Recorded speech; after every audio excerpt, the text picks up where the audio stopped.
for being with me today. I am going to give you a quick review of the Land Rover LR2 HSE.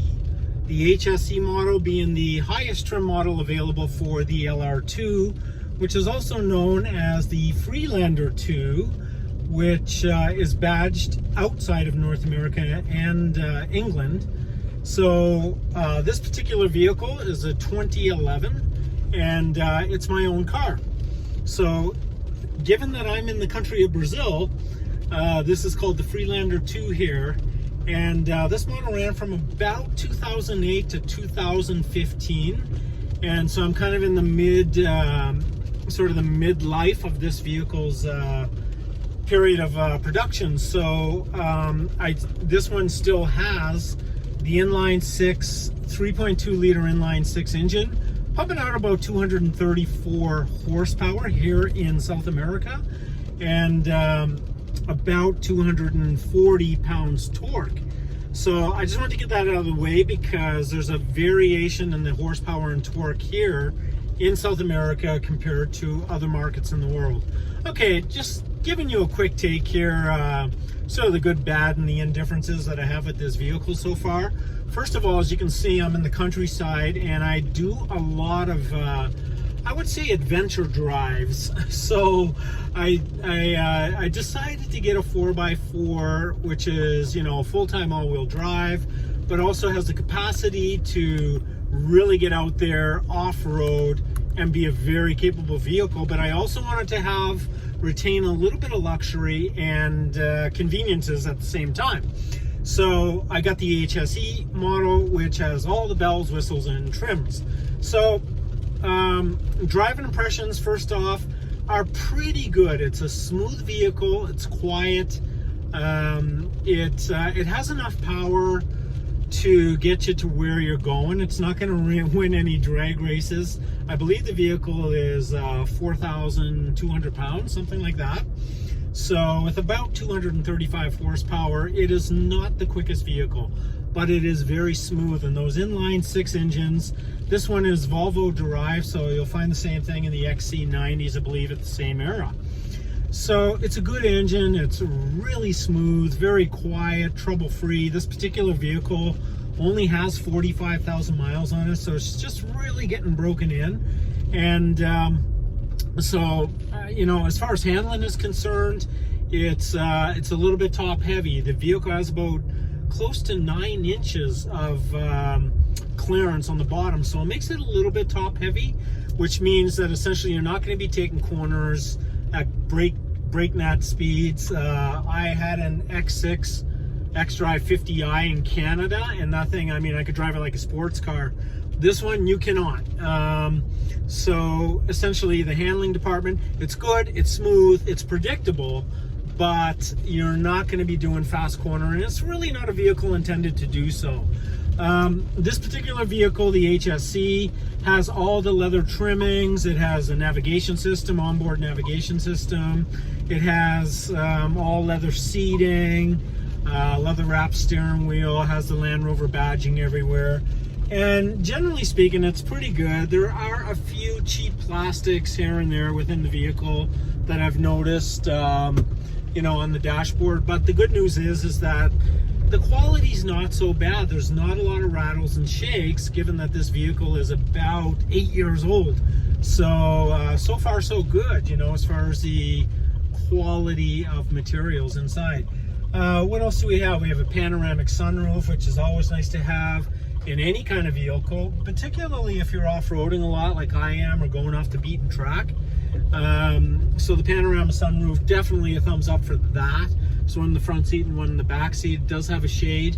The only problem is that here in South America it's very hot, as you can imagine, and I would rather have a solid cover up above instead of the mesh that they've provided. In cooler climates, I could see that this would be excellent, but here in South America, it can get very hot in here. But moving to the air conditioning, it is excellent. It's automatic climate control in this particular vehicle, and it keeps it. I set it on 22 degrees Celsius. That's about 72 degrees Fahrenheit, and it doesn't really stray far off of that. So if I happen to have a cold evening, which is pretty rare, say it's 15 degrees or whatever, it'll warm it up to 22 degrees pretty quickly. If it's 35 degrees, which is more normal here, it'll cool you down to 22 degrees Celsius pretty quickly, so I'm pretty happy with that. It's got nice adjustable armrests, so it's pretty comfortable. But however, that sacrifices a console, which could be in the center, that could hold a whole bunch of goods.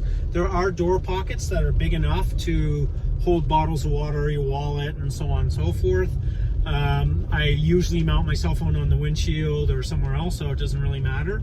But as far as the sound system is concerned, it's an Alpine. It's got 11 speakers. Not bad, not great, but I'm an audiophile, so I'm pretty picky. I don't think it's particularly great sounding. However, it's very, very much a system that you can calibrate to your taste. There's a lot of different ways to set it up. I have it set up on 3 stereo, but I keep the center stereo or the center speaker turned down quite a bit, so I have more of a stereo sound with just a little bit of mid-range filler for the center speaker. And so I mean, all in all, it's a decent system. It's a decent system, and it's one you can really, you know, play around with to get the sound that you want. Let's see what else. I've done no modifications to this car except for dark tinted windows. When I'm in Rio de Janeiro, I just don't like a whole lot of people looking at my car or seeing who, you know, me driving it or whatever. It's just a security precaution, more or less. And I've put LEDs in the fog lamps and also the running lights.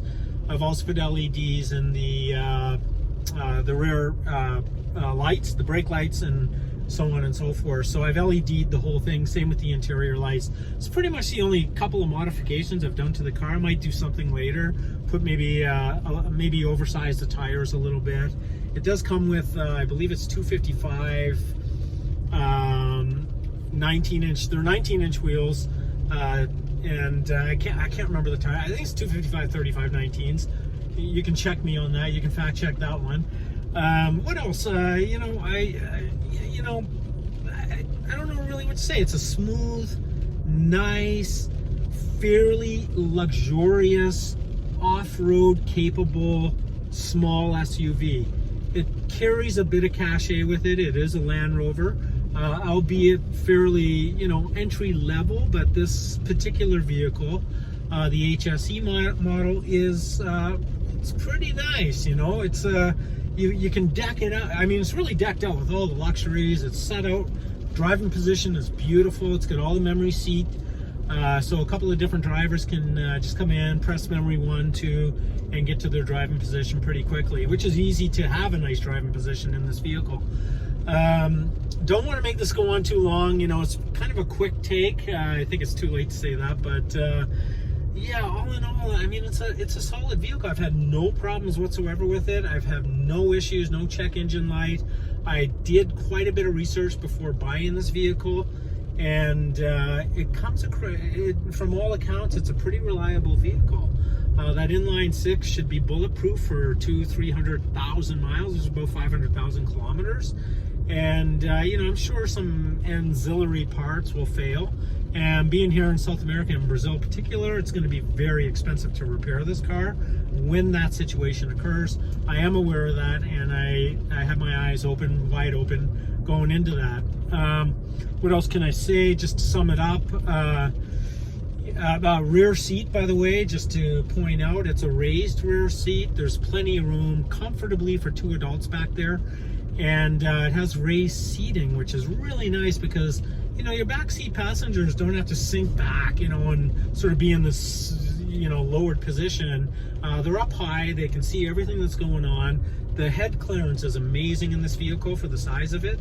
And they even scalloped out some extra room. I had to double check that for the headroom for the people in the back. So very comfortable, very nice ride, very smooth.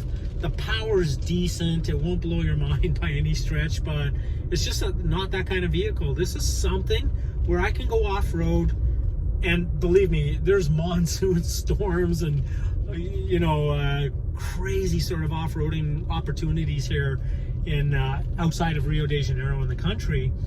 And you can see I'm pretty in the in the deep woods right now. I'm looking for some off-roading opportunities, and I have no qualms about this vehicle. I would only recommend that you put 4 really good tires on this vehicle. I have Continental Conti Sports on it, brand new. It's usually one of the first things I do when I buy a vehicle is I put brand new tires on it, change all the fluids, all that stuff. So I put brand new tires on it. The wheels are in perfect condition, and I'm going to leave it at that. I'm going to come back and do maybe a more thorough, more technical review of the vehicle. But for now, that'll have to suffice because, it's been, 3 months since I've had the vehicle. So far, I give it kind of like a 3.5 out of 5 stars. And that's a neutral to good assessment of this vehicle. Thank you for joining me, and I'll have more car reviews up and running soon. Have a great